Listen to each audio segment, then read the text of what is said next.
गोंडी गाथा के बारे में हमें सुनने को मिल रहा है। उन आयोजन समिति और राजा साहब का बहुत बहुत आभारी हैं हम कि ऐसे कथा आज तक हम नहीं सुन पाए थे, सुने नहीं थे। आज इस क्षेत्र में आकर के इस क्षेत्र को धन्य कर दिए हमारे जो गुरुजी है। गुरुजी बहुत ही मधुर वाणी से, मुखारबिंद से अच्छी अच्छी हमारे नेंग दस्तूर देवी देवता के बारे में बताते हैं। हम सबको ध्यान से श्रवण पान करना चाहिए और अपने जीवन में भी उतारना है। ये खाली हमारी गाथा नहीं है, हम गए और कहानी सुनकर आ गए और अपने पुराने ढर्रा में चलते रहे। अपने जीवन को भी सुधारना है कि आज हमारी समाज जो है कहां भटके हुए, कौन सा रास्ता में चल रहे हैं, उसको सुधारने की कोशिश करना है। कल गुरुजी से मिला तो एक चीज जरूर बोले कि ध्रुव जी, ये दूसरा साल है, इस क्षेत्र में कितना परिवर्तन आया। तो मैंने जवाब दिया कि ये तो अभी शुरुआत है गुरुजी, धीरे धीरे जरूर हमारे क्षेत्र में आएगा परिवर्तन। इस प्रकार से यदि कार्यक्रम होता रहे और हमारे लोग सुनते रहे, क्योंकि हम आज तक यही कथा सुनते आ रहे हैं, रामायण और भागवत की कथा। लेकिन आज हमारे गांव में ठाकुर देव है, ठाकुर बाबा है, शीतला है, सहाड़ा देव है। इसकी कहानी कभी पूछे हो कि ये ठाकुर देव कहां से आया, शीतला बाबा कहां, शीतला माई कहां से आई, बाई माता कहां से आई? आज तक हम पूछे की कोशिश नहीं किए किसी से। और जो हमारे बीच में जो बताते गए उसी को आंख मूंद करके मानते गए। मैं एक चीज और बोलना चाहूंगा कि हमारे समाज में इस क्षेत्र में खासकर कान फूंकाने की परंपरा है। मेरी बात जरूर किसी को कड़वा लग सकती है, इसमें ये दो मत नहीं। हमारे में कान फूंकाने की परंपरा है ही नहीं है। ये जो गुरु बनाते हो आप लोग, कनफुक्का गुरु, वो क्या आपके देवी देवता के बारे में बताते हैं? क्या आपके नेंग दस्तूर को जानते हैं? वो आपके गढ़ किले को जानते हैं? वो कि आपके देवी देवता मानते हैं? वो जब मानते नहीं है, जब जानते नहीं है, तो फिर किस बात की गुरु है ये बताइए मुझे। जब वो हमारे किसी कार्यक्रम में सहयोग नहीं कर सकते, हमारे नेंग दस्तूर को नहीं जानते, तो क्या गुरु है वो? गुरु का काम क्या होता है? हमारे जो गुरु है वही जो मुठवा पेन है, हमारे जो भाट है या पठारी है, वही तो हमारे गुरु है। उनसे आप कभी पूछे हैं कि हमारे गढ़ किला कहां है, हमारे कौन राजा थे, हमारे गढ़ कहां है? इसके बारे में तो हम पूछे नहीं है, लेकिन बाकी सब चीज को सब जानते हैं, है ना? तो सगा समाज से यही निवेदन है कि ऐसे गुरु बनाना बंद कर दीजिए आप, जो आपके देवी देवता, आपके समाज, आपकी संस्कृति, आपके नेंग दस्तूर को नहीं जानते, तो फिर ऐसे गुरु बनाना बंद कर दीजिए। मेरा निवेदन है, अपना वो गुरु बनाइए, उससे शिक्षा लीजिए, उससे ज्ञान लीजिए जो गोंडी संस्कृति के जानकार हो, गोंडी के बारे में जानता हो, जो आपके गढ़ किले के बारे में जानते हो। इसके शरण में जाइए, इसके पास जाइए। ये नहीं कहता कि गुरु बनाओ, हमारे में गुरु परंपरा है ही नहीं। हम तो जन्मजात से हमारे प्रकृति ही गुरु है, हमारे माता पिता ही गुरु है, हमारे घर में जो कुल देवी देवता है वो गुरु है। अपने घर में जो पुरखा है, पुरखा का ही स्थान है। माई घर में देवी देवता का वास है। जब नवा पानी खाते हैं तो वहां 3 झंडा जरूर लगाते हो। तो ये 3 झंडा के बारे में आप अपने पुरखाओं से पूछे हो कि ये 3 झंडा क्यों लगता है हमारे में? जब नवा पानी खाते हैं तो हम ये 3 झंडा क्यों लगाते हैं? इसमें बहुत बड़ी रहस्य है। उसके शरण में जाइए, आपके पूर्वजों के शरण में चाहिए, पुरखों के शरण में जाइए तो आपको सब ज्ञान मिलेगा। निंग दस्तूर भी बताएंगे।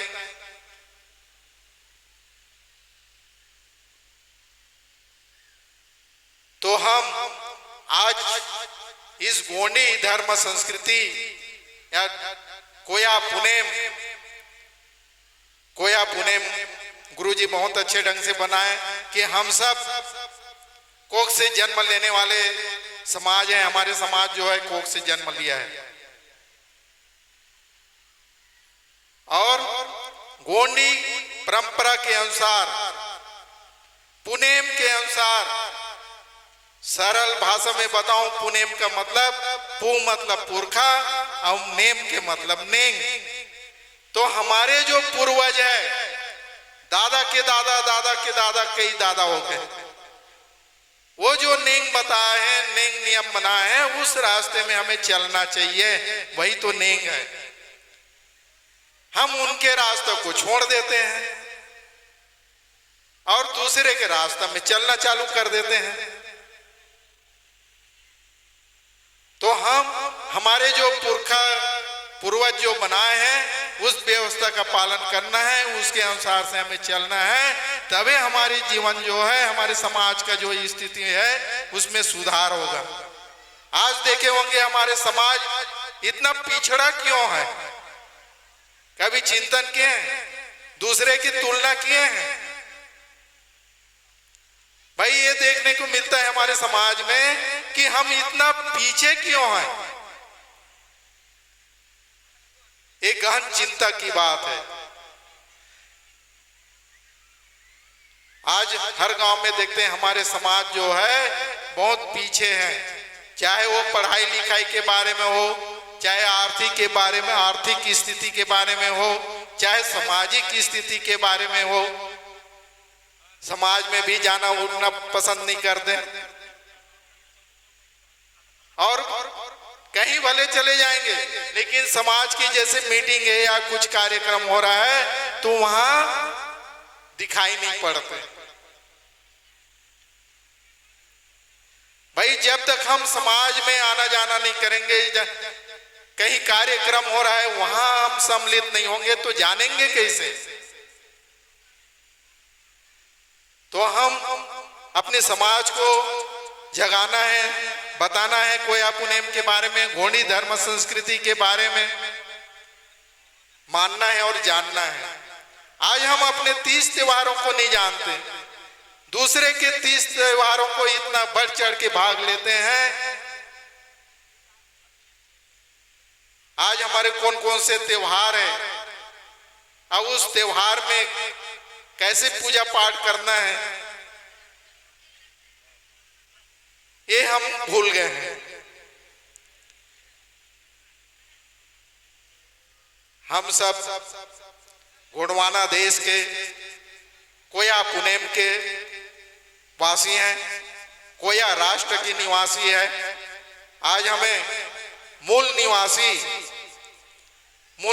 क्यों कहते हैं? क्योंकि हमारे जो पुरखा है इस धरती की जड़ है। प्रथम जो जन्म लिए हमारे पूर्वज जो है इस धरती में जन्म लिए हैं और उसी के हम सब संतान हैं। मूल के मतलब होता है जड़। पढ़े होंगे तो सभी जानते हैं मूल का मतलब होता है जड़।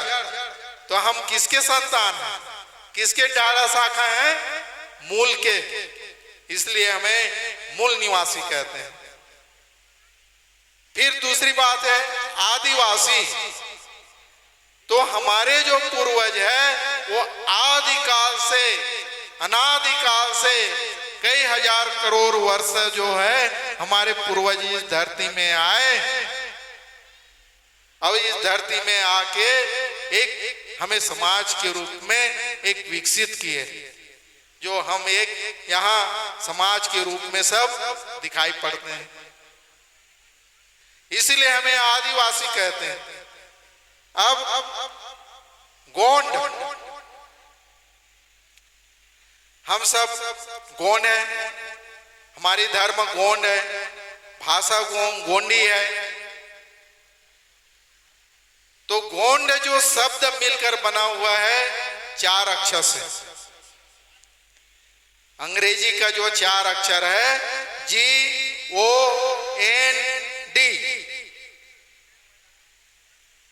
और उसी को बोलते हैं गॉड भी, GOD, गॉड। गॉड मतलब भगवान, भगवान मानते हैं, सभी जानते हो ना। अंग्रेजी में भगवान को क्या बोलते हैं? गॉड। तो गॉड कौन है? गॉड के मतलब क्या होता है? जी का मतलब होता है पैदा करने वाला, जनरेट, है ना। जनरेटर किसको बोलते हैं? ये जो बिजली पैदा करते हैं उसको जनरेटर बोलते हैं। तो जनरेटर का नाम क्यों पड़ा? क्योंकि वो बिजली पैदा कर रहा है। तो वही शब्द जो है हम सबको जो पैदा किए हैं, जनरेट किए हैं, जनरेशन बोलते नहीं, हम उनकी जनरेशन है। तो जनरेट जो पैदा करने वाले हैं वो क्या है? भगवान है। तो कौन पैदा किए हैं हमें? माता पिता। परसों गुरुजी बताए हैं ना, कौन पैदा किए हैं? कि कोई मुंह से पैदा हो गए हैं, कोई मेढक के पेट से पैदा हो गए, कोई हिरन के पेट से पैदा हो गए क्या? कहीं भुजा से पैदा हो गए क्या? हम सब अपनी माँ के कोख से जन्म लिए हैं, इसीलिए कोख को कोया कहा जाता है, गुफा। तो हम सब माँ से पैदा हुए हैं। और ओ का मतलब क्या होता है? ऑप्शन, व्यवस्था। जन्म तो दिए हैं, लेकिन व्यवस्था कौन करेगा? हमारी खाने पीने का, रहने का व्यवस्था कौन करेंगे? हमारे माता पिता ही करेंगे। हमें पैदा किया है तो उनकी जिम्मेदारी बनती है कि नहीं बनती है? लालन पालन करने की है ये है। फिर एन,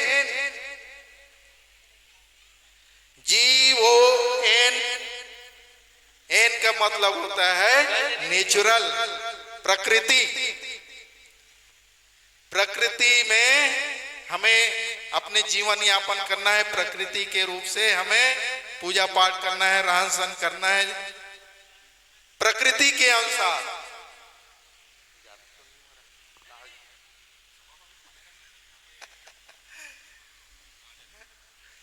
तो प्रकृति के, हमारी समाज जो है प्रकृतिवादी है, प्रकृति के अनुसार जीवन यापन करने वाले हैं, प्रकृति के अनुसार, प्रकृति के ऊपर निर्भर रहने वाले हैं। आज तो हम 4 तेंदु बिन्ना कम होते जा रहे हैं हमारी जो है। अब मैदानी भाग में तो सब भूल गए है ना। तो प्रकृति के अनुसार हम जीवन यापन करने वाले लोग हैं। उसके बाद फिर डी का मतलब होता है डिस्ट्रॉय या नष्ट करना है। तो हम जो है, हमारे जो परंपरा है प्रकृति के अनुसार ही जो इस धरती में आए हैं उसको एक न एक दिन समाप्त होना है, नष्ट होना है। तो प्रकृति के अनुसार हम, हमारे जो समाज है वो हमें अंतिम क्रियाक्रम करते हैं। तो डी हो गया, और उसी को बोलते हैं गोंड, GOND। समझ गए हैं? GOND। और गाड का मतलब भी वही होता है GOD। उसमें एन शब्द छुप गया है ना। तो जन्म लेना, फिर जीवन यापन करना, फिर अंतिम में खत्म हो जाना। तो जन्म देने वाले कौन है? प्रकृति है, हमारी माता पिता है? उसी को जन्म पैदा करने वाले, फिर जीवन देने वाले, फिर संहार करने वाले तो कौन है? जिसको हम भगवान बोलते हैं। क्या बोलते हैं? भगवान। अब भगवान का अर्थ और क्या होता है बताइए आप लोग। उस दिन गुरुजी भी बताए। भा से क्या होता है? भा से भूमि, है ना। भगवान जैसे बोलते हैं तो भा से भूमि, गा से गगन, वा से वायु, आ की मात्रा अग्नि, और ना से नीर। तो ये जो भगवान 5 शब्द से जो मिलकर बना हुआ है, यही तो हमारा कौन है? बड़ा देव है। ये जो 5 शब्द से मिलकर जो बना है, प्रकृति शक्ति, इससे बड़ी कोई शक्ति नहीं, भूमि से बड़े कोई शक्ति नहीं। भूमि जब डोलना चालू कर दे, हिलना चालू कर दे, तो कोई रोक सकता है क्या बताइए? हैं? अभी अभी 1 हफ्ता पहले कहीं भूकंप आया था, है ना। अभी कहीं भूकंप आया था, उसको कोई रोक सका? नहीं रोक सके, है ना। इसलिए जो धरती की इतनी शक्ति है जो कोई रोक नहीं सकता जब हिलना चालू करेंगे तो।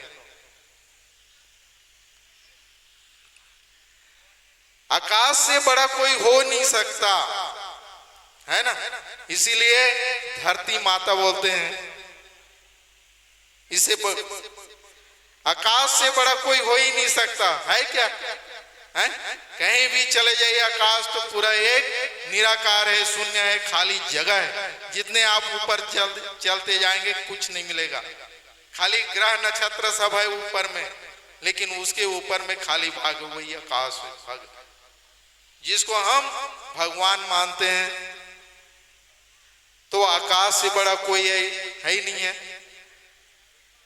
और आकाश हमें क्या शिक्षा देती है? विशाल, महानता।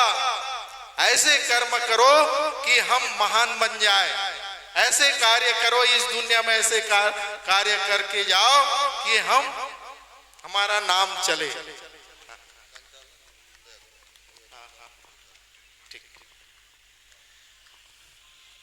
तो इस प्रकार से जो हमारे 5 तत्व है, उससे बड़ा कोई है ही नहीं है, उससे कोई शक्ति इस दुनिया में है ही नहीं है। अब हमारे गुरुजी का आगमन का समय पधार हो चुके हैं मंच में। मैं उन्हें सेवा जोहार करता हूं और मंच को अगला संचालन के लिए हमारे ध्रुव जी को मैं माइक समर्पित करता हूं।